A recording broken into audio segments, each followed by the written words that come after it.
അഭിനയിച്ചത് കേവലം 2 സിനിമകളിൽ മാത്രമാണെങ്കിലും മലയാള പ്രേക്ഷകരുടെ ഇഷ്ടതാരമായി മാറിയ നടിയാണ് അഖില ശശീന്ദ്രൻ.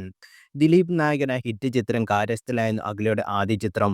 പിന്നാലെ പൃഥ്വിരാജിന്റെ കരയിൽ തന്നെ ഏറ്റവും മോശം ചിത്രമെന്ന് ചിലരെങ്കിലും വിശേഷിപ്പിക്കുന്ന തേജാപായിലും അഖില നായികയായി.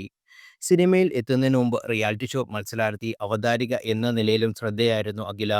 തേജാപായിന്റെ പരാജയത്തിന് പിന്നാലെ ഒരു ചിത്രത്തിലോ വേദിയിലോ അഖിലയെ കാണാൻ കഴിഞ്ഞില്ല. സിനിമാരംഗം വിട്ട പലരും സമൂഹമാധ്യമങ്ങളിൽ സജീവമല്ലെങ്കിലും അവിടെയും അഖില ഉണ്ടായിരുന്നില്ല. ഒടുവിൽ ഇതാ വർഷങ്ങൾക്ക് ശേഷം തന്റെ വിശേഷങ്ങളുമായി പ്രേക്ഷകരുടെ മുന്നിലേക്ക് എത്തിയിരിക്കുകയാണ് അഖില ശശിധരൻ. സിനിമാ മേഖലയിൽ ഉണ്ടായിരുന്നില്ലെങ്കിലും മറ്റു കലാരംഗത്ത് സജീവമായിരുന്നുവെന്നാണ് ഒരു യൂട്യൂബ് ചാനലിന് നൽകിയ പ്രത്യേക അഭിമുഖത്തിൽ അഖില ശശീന്ദ്രൻ വ്യക്തമാക്കിയത്.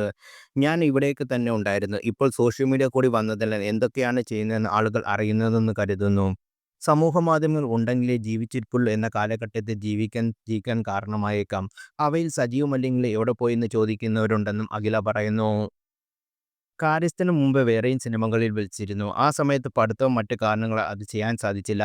കാര്യസ്ഥനിലേക്ക് വിളി വന്നപ്പോൾ അതിനോട് യെസ് പറയാൻ എനിക്ക് ബുദ്ധിമുട്ടുണ്ടായിരുന്നില്ല. അതൊരു സ്പെഷ്യൽ മൂവിയായിരുന്നു. ദിലീപേട്ടൻ്റെ 100-ാം ചിത്രം. തിരക്കഥാകൃത്തായ സിബി കെ തോമസ്, ഉദയകൃഷ്ണ എന്നിവരാണ് ആദ്യം എന്നെ വിളിച്ചത്. കഥയൊക്കെ അവർ കൃത്യമായി പറഞ്ഞു തന്നിരുന്നു. എൻ്റെ സാഹചര്യങ്ങൾ ഒത്തുവന്ന സമയത്ത് തന്നെ ലഭിച്ച ഏറ്റവും നല്ല സിനിമയായിരുന്നു കാര്യസ്ഥൻ എന്ന് തോന്നി. ആ സിനിമയിലെ അനുഭവം എന്ന് പറയുന്നത് ഏറെ മനോഹരമായിരുന്നു. ഒരുപാട് മുതിർന്ന കലാകാരന്മാരുണ്ടായിരുന്നു. സിനിമയിൽ കടന്ന ആ വൈബൻസ് സെറ്റിലും ഉണ്ടായിരുന്നു. ജി.കെ. പിള്ള സാറിനോടൊപ്പം ഒരു സീനായിരുന്നു എൻ്റെ ആദ്യം എടുത്തതെന്നും അഖില പറഞ്ഞു. ദിലീപേട്ടൻ എന്ന കാര്യസ്ഥന് മുമ്പും വിളിച്ചിരുന്നു. അതായത് അതിന് മുമ്പും ഞങ്ങൾ സംസാരിച്ചിരുന്നു. ഞാൻ ദിലീപ് സാർ എന്ന് വിളിച്ച സമയത്ത് അങ്ങനെ വിളിക്കണ്ട, ദിലീപേട്ട എന്ന് വിളിച്ചാൽ മതിയെന്ന് പറഞ്ഞു. തിരക്കഥ കേട്ട് പോയ സമയത്ത് ദിലീപേട്ടനെ കണ്ടുവെന്നും അഖില പറയുന്നു.